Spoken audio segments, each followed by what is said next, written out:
You're listening to the Options Insider Radio Network. For more quality options programs, visit www.theoptionsinsider.com or search for Options Insider Radio Network in your podcast provider of choice. Listeners can also access all of our programming through our mobile app, available in iTunes and on Google Play.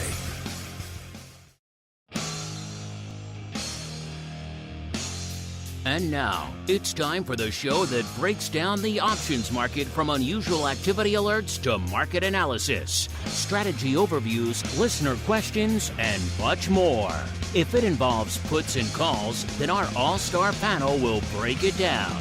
It's time to hit the Option Block with your host, Mark Longo from the Options Insider Media Group and co-hosts, Uncle Mike Tosaw from St. Charles Wealth Management, along with Mark the Greasy Meatball Sebastian and Andrew the Rock Lobster Giovanazzi from OptionPit.com. And now, get ready to hit the Option Block.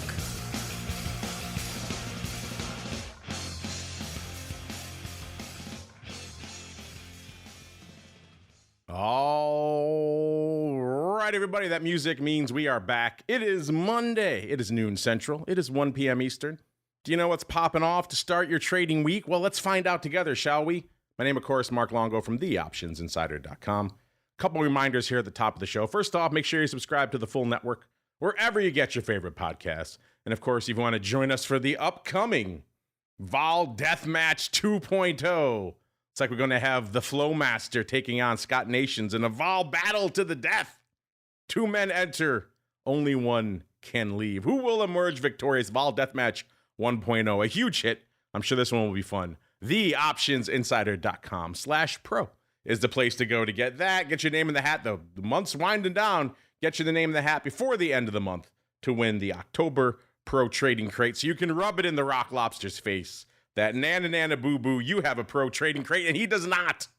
TheOptionsInsider.com/pro is the place to go as we go around the horn and welcome on the uncleist of Mikes, Mr. Uncle Mike Tosaw from St. Charles Wealth Management, who is busy getting his team ready, not just in fantasy football, but in real life high school football for the state playoffs. So good luck to them on their run. And to the Rock Lobster, Mr. Andrew Giovanazzi from OptionPit.com, who still thinks football is played in leather helmets with pigskin. All right, with the teams assembled, let us commence the 80s Trivia Challenge.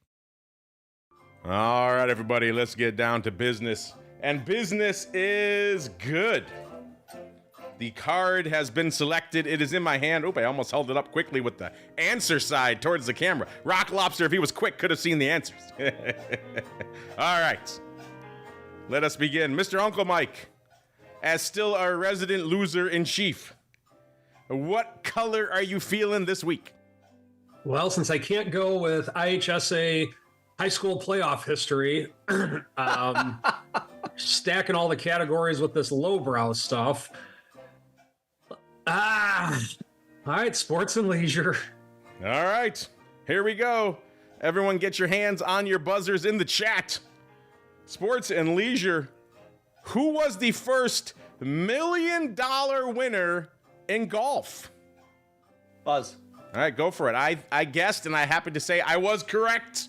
Mr. Wait a minute, mine was first on the chat. Oh, wait, you know what? You're right. You were first, Uncle Mike. So there you go. Mr. Uncle Mike, you have at it first, and then the Rock Lobster. All right, it's 1 of 2 people. I'm going to go with Jack Nicklaus. No. That is not correct. It's not the one I guessed either, Mr. Rock Lobster. Can you steal? Arnold Palmer. Yes. That's the other one. The man whose name, the beverage is named after him. It's got to be him, right? I don't even know how an athlete, a sports person would, like, the guy that changed golf. And then, of course, Tiger Woods changed it again. That's like Tiger Woods changed it on the map. Maybe not for the better. And who's the guy who Palmer would have been too old for that? Well, I was kind of wondering too, because this was obviously written in the 80s, so it had to be probably, based obviously in the decades before. Obviously, Tiger Woods is the more modern answer. I think his career earnings were $1 million. I think. Oh, really? At that time, he probably made more than that on the beverage since then. Beverage license. Oh no, he became a centimillion. He became wealthy, way wealthy. I actually got to meet Arnold Palmer when I was caddying at a Pro-Am back when I was in in high school. So like I had special access to the driving range. So he was totally surrounded by Arnie's army, but because I was a caddy, I got to go around the ropes. And so I literally just walked up to him while he was doing his, when he was trying to just do some work on the driving range. And he was really nice, gave me his autograph, even though I was a punk kid that totally interrupted his game. So he was nice. Did you have a delicious Arnold Palmer with him by any chance? I think that was before they existed. Oh, really? Okay. Yeah, this would have been in like the early 90s. Okay, to give you an idea of how old it was, at the country club I caddied at, it was Stonebridge in Aurora, Illinois, and it was the Ameritech Open. That's how old this was. Oh, okay. That predates when I used to go to shows back in the late 80s, early 90s. It was the Sammy Davis Jr. Greater Hartford Open. That shows you how old that one has been. That used to be the biggest stop on the tour. Biggest crowds by far. And these, I'm not sure if the GHO still goes. I'm not sure if the crowds are that big anymore. But I digress. Did you know, listeners, that it was, I should probably make the notes here that Rock Lobster did take it. All right. 1 point. I got so distracted by the Arnold Palmer. 1 point for Rock Lobster for Arnold Palmer. All right.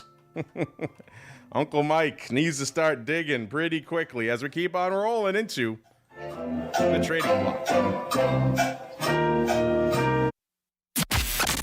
It's time to break down the latest topics, trades, and trends in the world of options. It's time for the Trading Block. All right, everybody, welcome to the Trading Block, the portion of the show we break down what the heck is trading out there. And if you had yet another just mammoth rally on your books on the backs of, I don't know, some rumors that potentially there's some good stuff in the offing on the trade war front with China. You know, they say that stuff. Who knows? We say stuff left and right. Bad stuff with Canada, good stuff with China. I guess China trumps Canada, pun intended, out there. Earnings have been pretty much decent for the most part. Fed, of course, coming up this week. I don't know if any of that really backs into yet another 1% rally in the S&P, but that's what we got in our hot little hands. Man, well north of 6,800 now, 6,860 as they're coming in to start the show. Pretty much up about exactly 1% in the S&P. The Dow looking sluggish by comparison, only up 0.5%. NASDAQ, my goodness, drinking the Kool-Aid today, up 1 2/3%. Again, just talk. It's all talk until something happens. But, you know, one thing about this administration, they will talk up a market. And so they definitely conspired to do so this weekend. We'll see if this has teeth. VIX getting smoked right at a 16 handle as we kicked off the show. That puts us down 1 3/4 points from where we were this time on the Thursday show. Drifting a little bit sub 16 as we're talking, like 15.98. So if you had a 15 handle, all of you out there who've been playing the 15 puts that I've mocked roundly again and again because none of them have yet come to fruition. Perhaps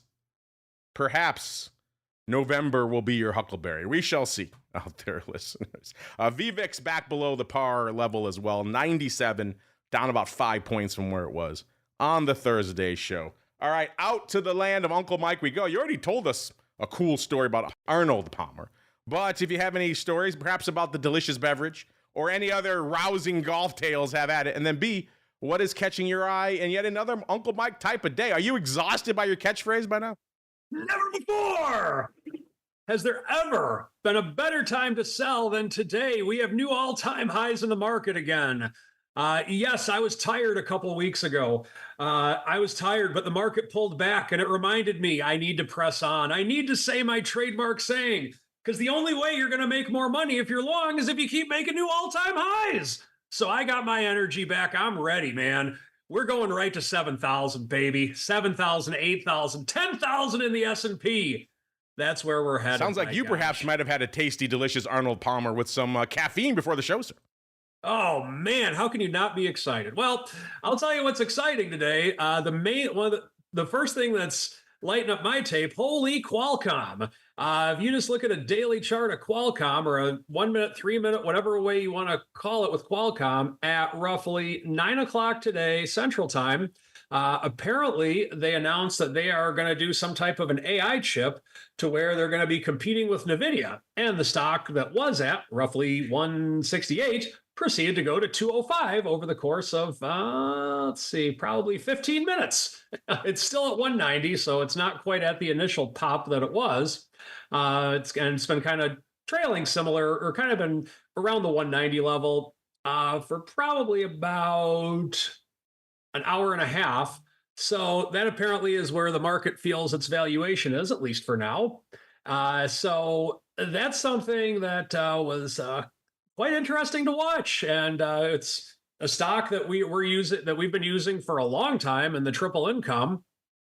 And so after today's movement, if things stay where they are, I think it's a pretty safe bet we're going to get called away this month in our 167 half covered call with which we have on it. It's funny because I remember writing that covered call. I'm like, oh, wow, I can get like $8 for a 167 half call this month. We've been doing this for a while now, and that's kind of the way it goes. So with covered calls, you have to be happy when things like this happen, which I am. Don't get me wrong. I'd be happier if we would have just been long the stock, but we have some extra shares in there to where we have clients that have, let's say, for example, 127 shares, 234 shares. And so the odd lot portion of their holdings definitely helps out on a day like today with Qualcomm. But I'm happy, and I think this should be a lesson to covered call traders. If you are in a covered call and things like this happen, now if it's your one and only stock that you're in, and that's all of your net worth, then no, you shouldn't be happy because you're doing trades that make you unhappy. However, if this is one of many holdings, hey, this is great. I know now that so long as Qualcomm stays above 167 half, we have a winner for the month, and I'm happy with that. Or I guess I could say even 160. Because of the fact, if you want to factor the premium in from where we're at. So the percentage likelihood of Qualcomm being a winner for us this month just became greater. So that's kind of the main thing that's lighting up my tape today. There's some other stocks that are making some moves today. That electric car company, what do I call it again? Wait, they're like that band from California, the 5-man acoustical jam where love finds a way. Oh yeah, Tesla. That's up over 5% on the day. Nvidia doesn't care if Qualcomm competes. Nvidia is up almost 3% on the day just because that's what they do. Palantir, in reference to our survey from the option block a few months back, they don't like the idea of Nvidia going higher, so they're above 190. Of course, that's exactly what all the buyers are looking at. So we have a lot of movement happening today, and we are getting movement from technology. Of course, XLK, the technology ETF, that's up 1.5% on the day. We have consumer discretionary is up roughly 1.5% on the day. And that's what's driving this market. We have those two sectors. Everything else is either flat or a little bit down on the day. So this is no question a tech-driven rally.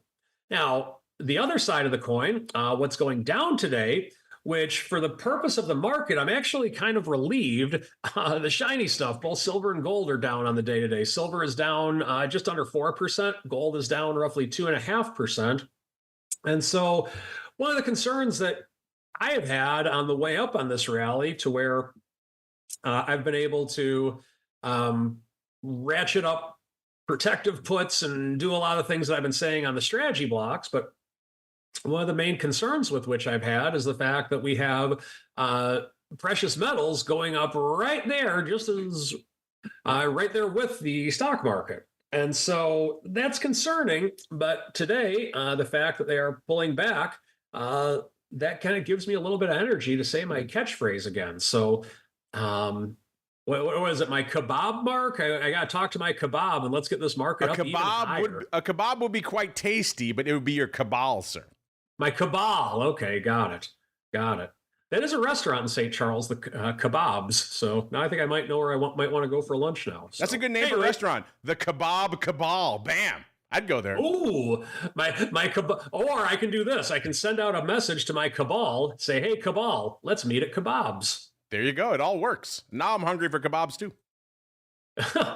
Which ironically is only a mile away from Skippy's Euros, your favorite spot. Those bastards still owe me money, but I digress. There's some issues there. Anyway, that is my take on it. Back to you, Mark.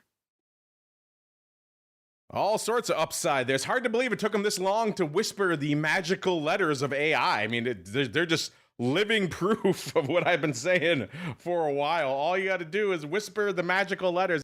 We all know these quote-unquote AI chips are really just, mega GPUs on steroids. Is it that hard to say? We have one, too. That's all you got to do. and your stock's up. Well, they're down. Actually, they're lower than I expect. You're supposed to get 20% for the magical letters. And I guess if you count the full entirety of their intraday move, they did get 206 almost. So that would be about 20%. Right now, they're up about half that, a little over 11% out there. Still a good little pop for the magical letters. Again, just say the letters, listeners, and you're popping. We've got chips just for AI. Yeah, they're GPUs. You can use them for a bunch of stuff. But no, they're specifically for AI. Rally us hard. I digress. Mr. Rock Lobster, I don't know if I'm feeling extra cynical today or what it is. So I guess tossing to you is not a good remedy for that because you usually just feed my cynicism. But that said, are you feeling what I'm feeling? Is this all just a bunch of nonsense, smoke and mirrors at this point? Does the emperor truly have no clothes, or am I just truly the last sane man on the planet, sir? Which one of those is correct? Well, by the way, all of them. I just, I think in the old days, maybe I'm going to call it days when Trump wasn't president. I feel like people were okay when the market rallied. Okay, when Clinton was president, cool. Bush, cool.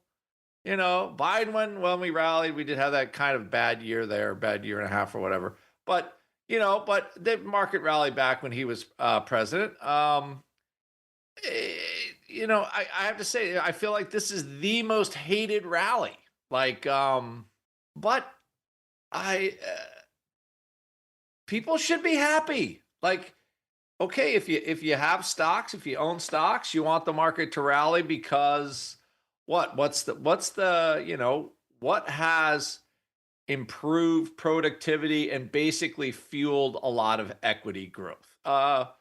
Technology productivity over the last, probably since, 100 years ago, 150 years ago, 200 years ago, name all the technological improvements. It was the railroad, right?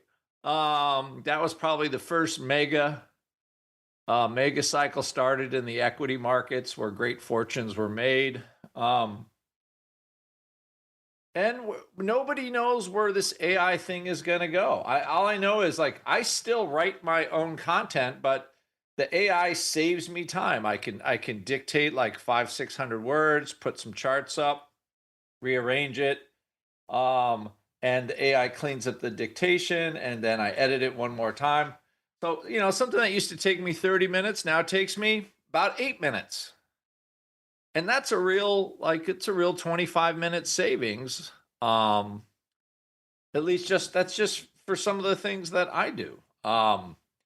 And I'm not a big user of the AI tool yet, although, for organizing market data and stuff, it's definitely, maybe making spreadsheets easier, things like that. So I don't think we've seen we're only scratching the surface. And I think when the more you look at a company like Oracle, if they're borrowing money to build data centers and things like this, I don't think we know what's going to happen. And this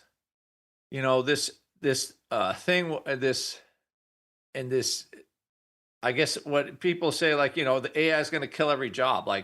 That's been the same story with technology since the agrarian revolution. Okay, people left the farms. What are they going to do? Somehow we found something to do, and farming got real efficient. So I don't think this is anything new under the sun. I think it could make people a lot more productive. Less menial, repetitive tasks and stuff. Anyway, but as you said, though, there is nothing quite like the magic pixie dust right now when you just whisper AI. I mean, I'll grant it that Kool-Aid is tasty, sir. It's tasty and delicious. Yes, it is. And most of those early 30, 40 handle rallies are fadeable because the stocks do come back down after a while. And then then the stocks can return on their rally. But there's clearly something to it. I'm trying to remember the last time we had a semiconductor cycle. In the old days, there were semiconductor cycles, right? like the chip demand would be down because nobody wanted, nobody wanted to buy their new PCs. But chip demand has been going through the moon for years now. I mean, we're into what, 4, 5, 6 years without we might have had a small pullback, but I think, maybe in 2022 and we had the inflation year, but I didn't really see like earnings slow down. Like Nvidia earnings didn't really slow down. Broadcom's earnings didn't really slow down. Some of the outlier chip companies might have had a little trouble, but for the most part, hey, we're rallying. It's okay. Now, would it be nice if Congress could do their job and, balance the budget and do all of this stuff? Because they're clearly, at this point, I think we need term limits and just get them all out of there. They're all, I don't know who they're there for anymore. But, we're talking nice with the Chinese again. We're doing the secret handshake song and things like that. So, but earnings this cycle have been pretty good. Industrial earnings. Look at some of the big industrial companies like 3M. Earnings are pretty good. So I think, and I have to say, there might be some sort of mainstream bias to this. Maybe not, but ultimately, and stocks are not necessarily the economy, but companies have to make money for stocks to go up.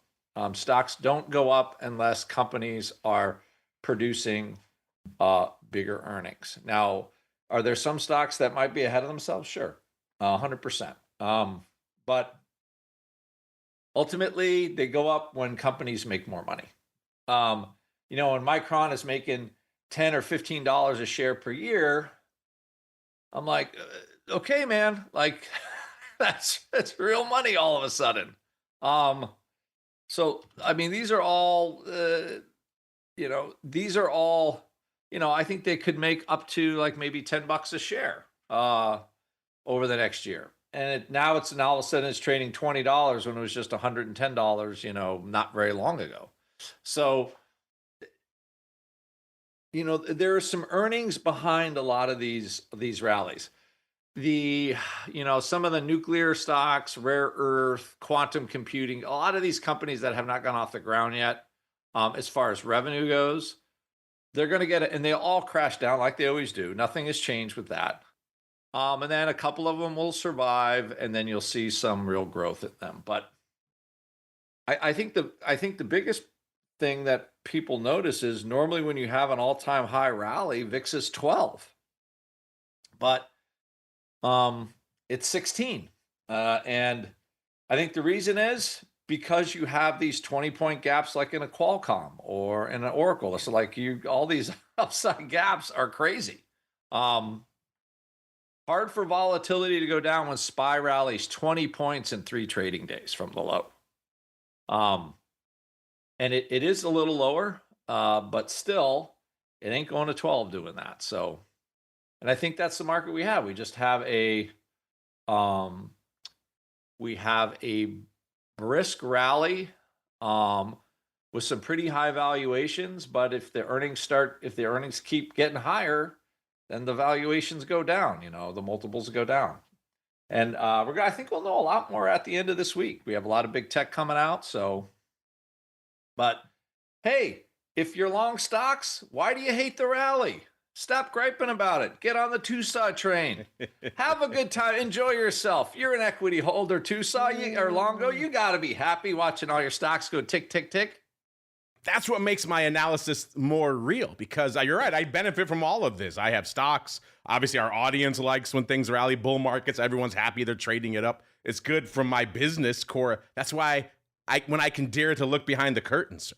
But I don't want to be the guy who is out here yucking everyone's riding the bull. You're even drinking the Kool-Aid up there in Maine, which is kind of scaring me a little bit. Usually, you're the guy I can rely upon for a little bit of glass of ice water in my face. And you're drinking the Kool-Aid up there. So I'm a little bit concerned, but Chad agrees with me for the most part. Option God, I'm with Mark. This rally is beyond stupid at this point. Smoke and mirrors, masking some truly deep issues. Others agreeing, because others pointing out that we said the same thing about the COVID rally, and that turned out to have legs. So there are people on both sides. I do agree with this point, though, by Option God. The SPX PE is north of 30, which I just checked. It is 31.5 right now. He says, hard to argue that's sustainable. And you're right. I mean, at that point, you really need some of these productivity gains that the Rock Lobster is talking about to really revolutionize the S&P 500 to make that north of 30 sustainable. In which case, if that's the case, then maybe there is a new paradigm where the S&P can persist at a protracted period. Say that 5 times fast.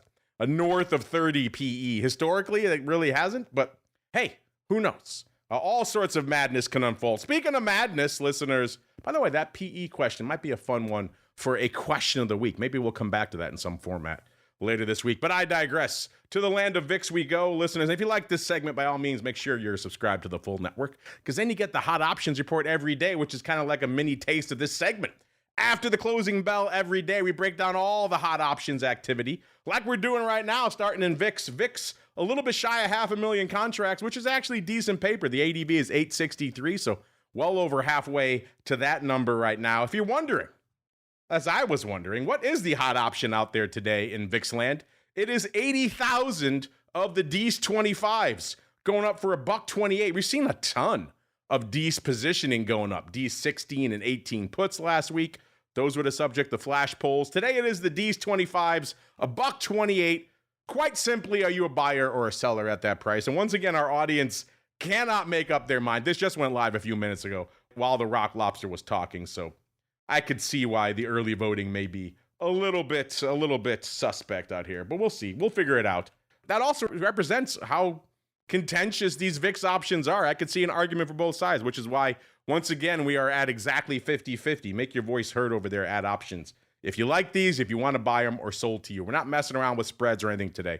Just straight up, just the facts. Are you buying the 18s or are you sold to you? SPY, 5.6 million contracts, so looking decently hot. Then again, we've seen some interesting head fakes. By the second half of the session, these numbers kind of cool off and we end up not even hitting the ADV, which is kind of weird. So we'll see if SPY falls into that category again today. By the way, that ADV, fully 4 million more contracts than it is right now. 9.6 million contracts on the tape for the ADV as we keep on rolling out to SPX land. 2.6 million contracts on the tape there. The ADV 4.4. So still a ways to go there. Can we get there? We'll see if the second half can be as hot as the first.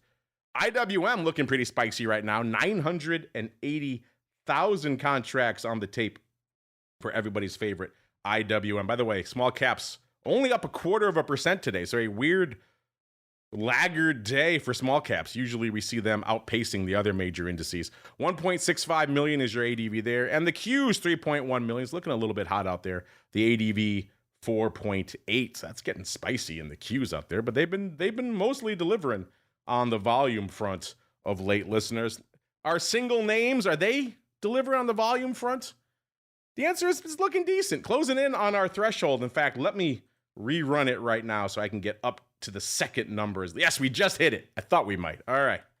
Apple just breaking through the 450,000 contract threshold, which is our certified banger threshold, 451 to be precise. So Apple looking spicy again. They've been on a tear ever since everyone discovered, hey, people kind of dismissed and poo-pooed this iPhone, what is it, 7, 17, whatever number it is. Now they're loving it. So apparently the worm has turned and the stock reflecting that, up another $3 or a little over 1%. 265.75 for the fruit company, putting up 451,000 contracts. So a hot one out there. Number 9, it's SoFi. Nearly $30 for SoFi, rallying another buck. Man, it seemed like we were much lower than that not too long ago. Yeah, 26 back about less than a week ago. And we go back a little bit longer. We go back to, about 26 early October as well. And then, of course, back to August, it was low 20s. But that said, SoFi popping again, a little over 3, about 3.3%. Looks like it broke 30 ever so briefly early this morning. Either way, 550,000 contracts for the number 9 spot. Number 8 is Qualcomm, 188.84. Just talked about this one not too long ago.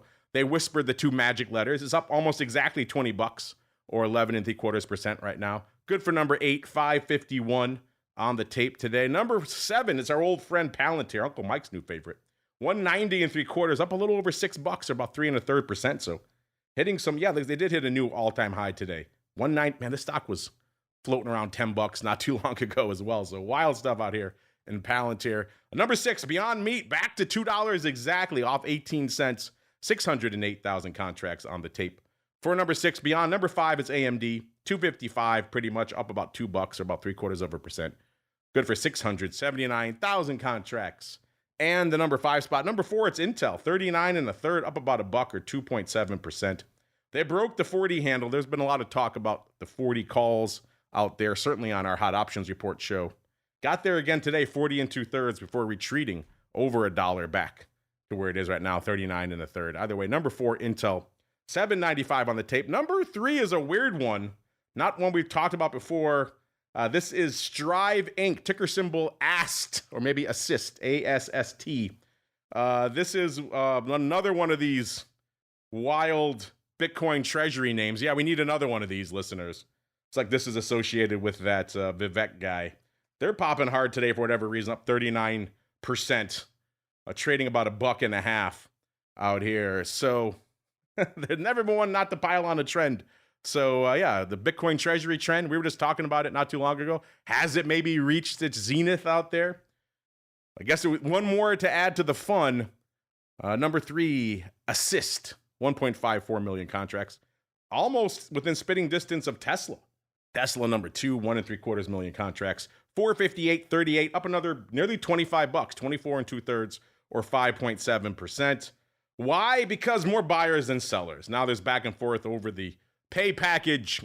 I don't know, is it good or bad to pay him $1 trillion? I guess it depends what you feel about Tesla stock. Clearly the bulls liking what they're seeing out there right now. Tesla's been all over the place over the last week. We've seen a lot of action, 440s and 450s. Unfortunately, all of those went the way of the dodo last week. So tune into the Hot Options Report today to see if we have new players diving into the 4.5s and maybe beyond 460s. If past is prologue, the answer is probably yes. As we keep on rolling to the number 1 spot, what's dominating the list out there today? It's our old pal Nvidia, man, popping hard. 191 1/4. My son and his buddies just bought this in their stock game for school, so that must be what's driving it. Up $5 today, or 2 2/3%. I was kind of wondering if he was maybe buying a little bit of the apex of Nvidia, but he's looking good so far. Either way, Nvidia popping hard, not quite a new all-time high. That is 195.62. We're a little bit north of 191, but still looking pretty strong out there. Nvidia, 2.17 million contracts on the tape, listeners. All right, and let's run through some of the rest of the names popping off this week. It's a spicy one. Then we got to get going to the odd block. In fact, we'll just curtail the earnings for right now. If you want to check them out for yourselves, theoptionsinsider.com is the place to go to learn more. I'll just give you your dose of the season right now. Listen, you can check out all the individual tickers for yourselves. There's literally hundreds of them. We don't have time for all of that. But right now, the season hanging out at I told you this would be adjusted, listeners, and that is the case.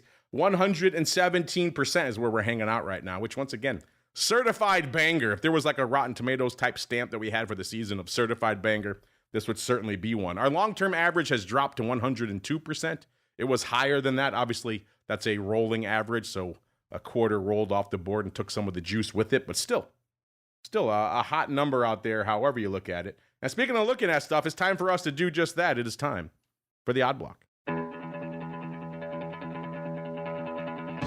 It's time to break down the most interesting, unusual, and downright questionable options activity that's been identified by theoptionsinsider.com. It's time for the Odd Block.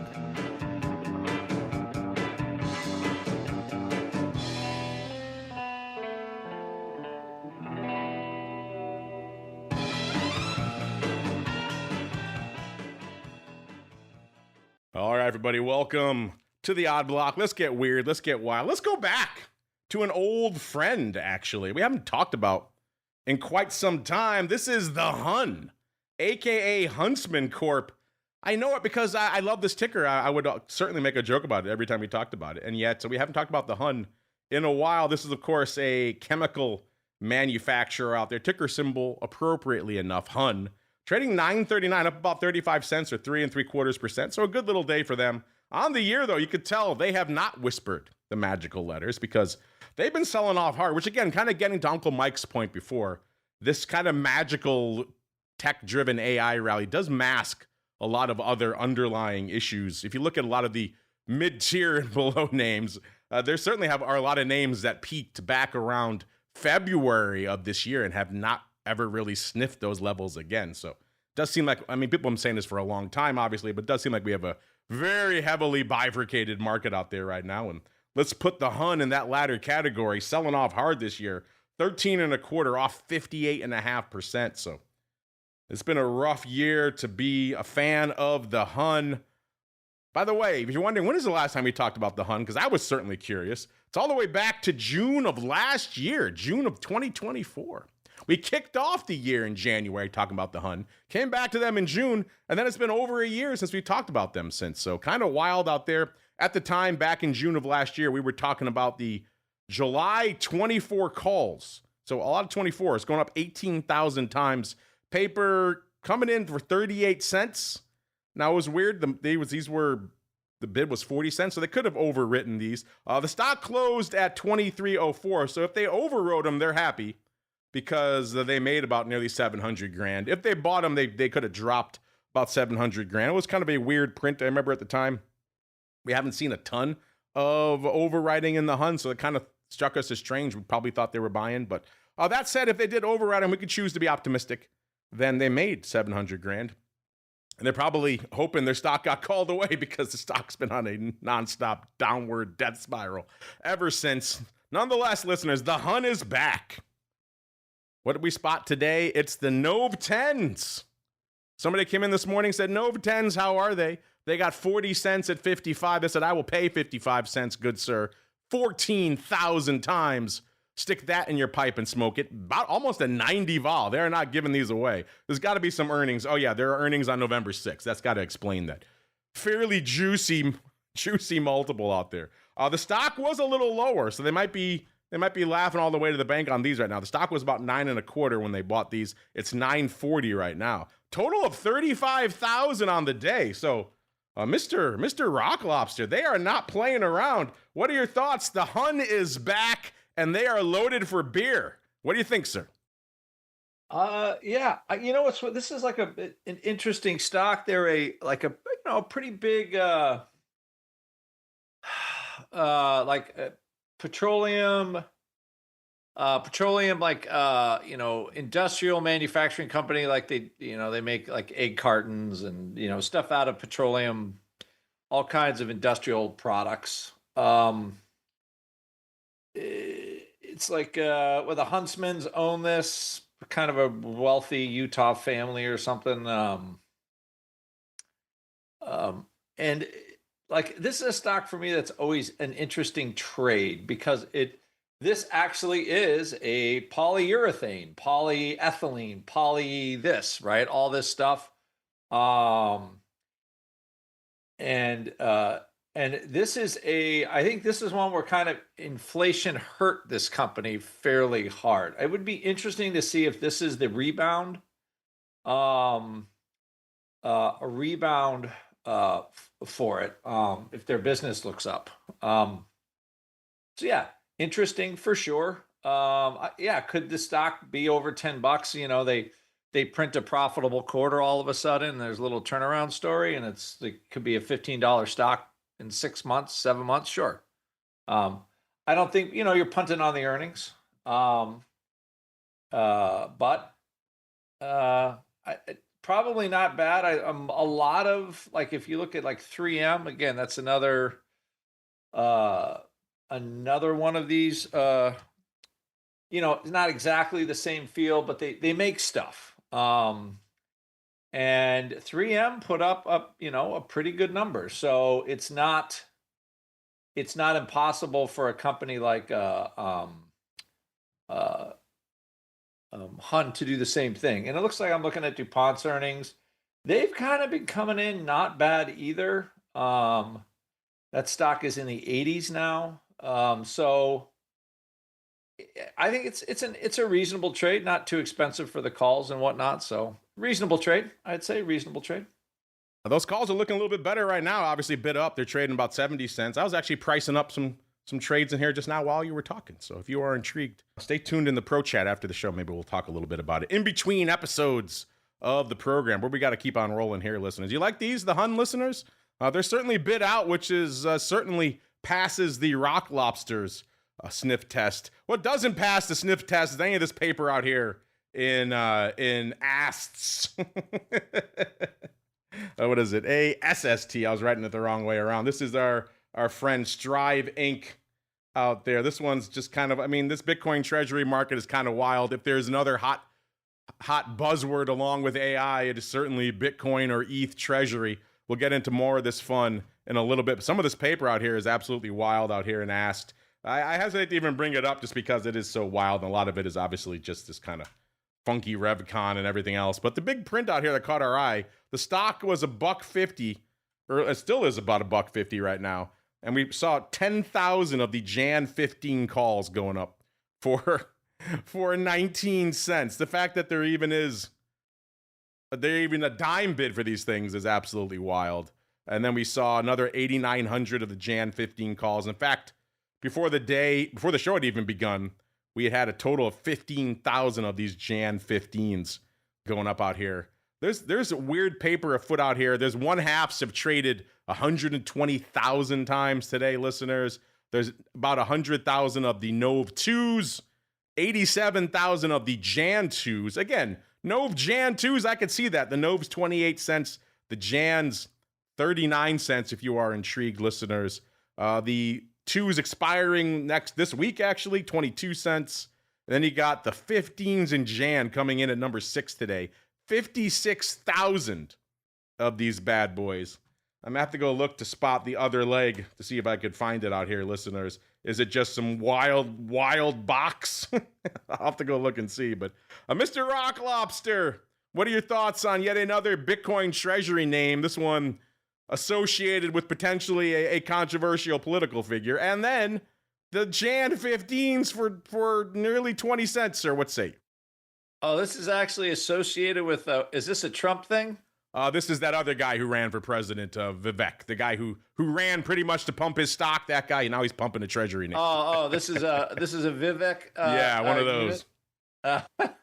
So what I love in the business summaries on these are, this is an asset management Bitcoin treasury that seeks to increase their Bitcoin and outperform Bitcoin.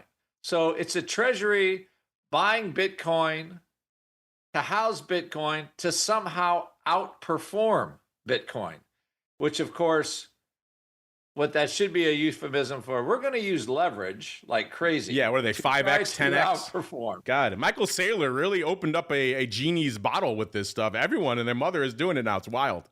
Yeah, and and it's like, it's one of those things where I guess it will work until it doesn't work. But I've been wrong so far. Again, it's not something I would actively short. I just I stay away from it and put it in a box in the corner. And, every once in a while, there's an interesting trade in one of these goofy stocks. And that's it. I have to say, though, it's hard to fade the Bitcoin enthusiasts when people running our institutions basically abdicate, their job, as if that's the right term. Congress is not doing their job at all. They're not reconciling spending, and people are looking for an asset class that is somehow not connected to the idiots in Washington, D.C. So I can see there is a underlying, let's just call it a psychological case for these names. And the fact that there's so little supply of them, it has kind of an instant, upward sloping market. So, but we'll see how time delivers all these. But anyway, you're buying and a lot of these stocks are subject to a mechanical squeeze, like short squeeze. So force short covering, and then all of a sudden the $1 stock goes to like $7 or $9, like Beyond Meat did last week. Did that crazy moonshot that Mark's AI scanner picked up. absolutely insane. It was very entertaining. Yeah, I think that's all good stuff. I don't know if you want to buy the 15s in January for 20 cents to do it, though. There's better ways. It's like, you got to pick those calls. Yeah, so it's wild. I have a feeling people just run into the first thing they see. And might as well buy the Jans for 40 cents to get the twos. Yeah. Or buy the stock for $1.50 at that point. What the hell, you know? Yeah. I think there is a little bit of let's just call it scattershot option buying. You can smoke the hopium all you want. Just do it in a smarter fashion is all I ask out here. Yes. The Jan do something where 15s, you don't have to roll your eyes so much. That's absolutely Wild Town. But you know it's always Wild Town, listeners? It's the strategy block. So let's get there now. It's time to dispense options, wit, wisdom, and education. It's time for the Strategy Block. All right, everybody, welcome to the Strategy Block, the portion of the show where Uncle Mike holds court for the next 10 minutes on how you, too, can get a piece of his Bitcoin treasury action. Uncle Mike, the floor is yours, sir.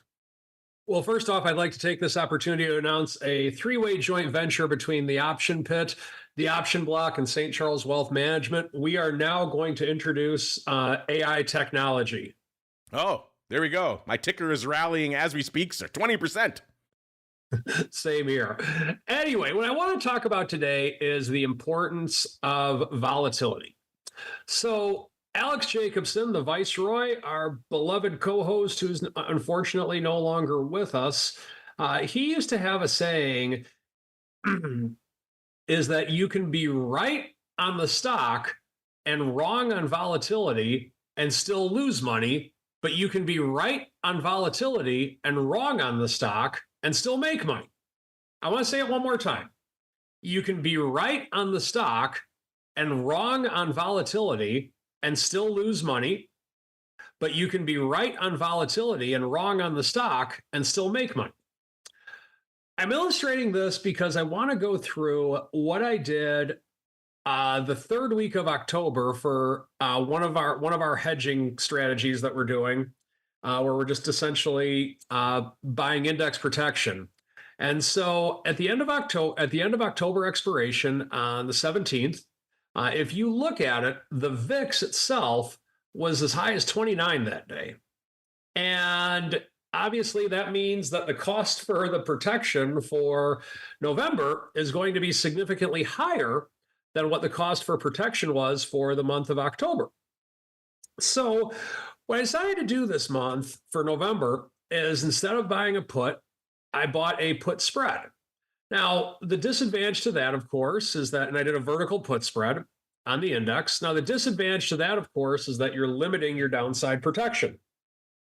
I felt okay about that because of the fact that I sold the put so far below where it was to where even if we had a really bad pullback in November, we'd still be able to be okay. We were okay for about a 10% pullback in November. Now, of course, if we have a doom and gloom month in November, if we have another month like we had in April, then that would have been a bad idea. But because of the fact that volatility was so ridiculously expensive, I made that decision to where we still had protection, just not all the protection.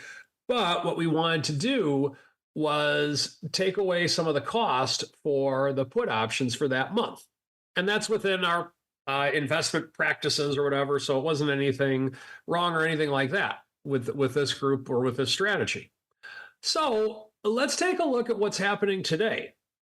Now, I don't have the exact time with which I got into this trade on the 17th, but let's just assume a 25 VIX on that day, meaning volatility was that much higher. Now, volatility is at 16 today. So that means that over the course of the last 10 days, implied volatility has gone down significantly. Now, combine that with the fact that the S&P has gone up a little over 200 points, or not quite, around 200 points since then. That's also made the value of that put spread a lot lower. So what I did today is I bought to cover the short leg of that put spread. So now we have full protection again for where we're at. But what we were able to do was mitigate a good portion of the cost of the protection for the month. Now, of course, there's benefits and drawbacks to that. Of course, the drawback is if volatility would have gone way higher or the market would have gone significantly lower, that wouldn't have been good, but we were okay with that risk because we didn't want to pay that much for the monthly protection. Now, with that, the point is this: if volatility is higher, in general, a lot of times, if you are looking to mitigate the cost of buying an option in one way, shape, or form, turning it into a vertical spread can help you with that. And in our case, we did it. And when volatility became lower, as it has, and markets went higher, we got out of it for roughly 80% of the premium that we took in on the short leg of the put spread. And now we're right back where we started. And it didn't quite cost us that much. So we were able to shift some of the cost of the hedge, but we took on a little bit of risk to do it, or a good portion of risk to do it, even though it was roughly 10% below where the market was. That's what we did. That was our strategery, and that's the strategy block for today. All right, listeners, now it's time to go around the block.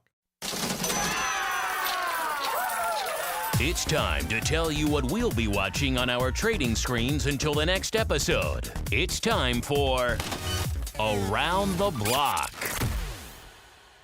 All right, speaking of things being pretty much back where we started, the Dow still up about 0.5% as we're coming into the end of the show. S&P up about 1%, NASDAQ up about 1.7%, and VIX cash hanging out right around 1598 where it was to start the show out there. So pretty much a whole lot of nothing going on intra-show, at least net movement-wise out here in the major markets. But around the horn we go. Oh, by the way, really quickly, let's check in on our poll. And by the way, yeah, that's also hasn't changed. It's still 50-50. Our audience can't make up their minds whether they want to buy or sell these D's 25s. We'll keep that running throughout the rest of the day, listeners. So you folks listening on podcasts, you too can play along out here. And Mr. Rock Lobster, sir, what are you keeping an eye on this week in the markets? Well, apparently, even with the government shut down, I believe we have the Fed might lower rates this week. Wednesday. Heck, even the knuckleheads in Congress might do something. Oh, we have this little thing called gigantic tech earnings Wednesday and Thursday, which will set the tone, I believe, into the Thanksgiving holiday. So all I could say, if they lower rates, earnings are good, and Congress basically just stays out of work forever, and the country just deals. Wow, look at the rally we could have if they didn't wreck anything anymore. So that's what I'm looking at. It's setting up to be quite a week. It would not surprise me. I was pretty bullish last week.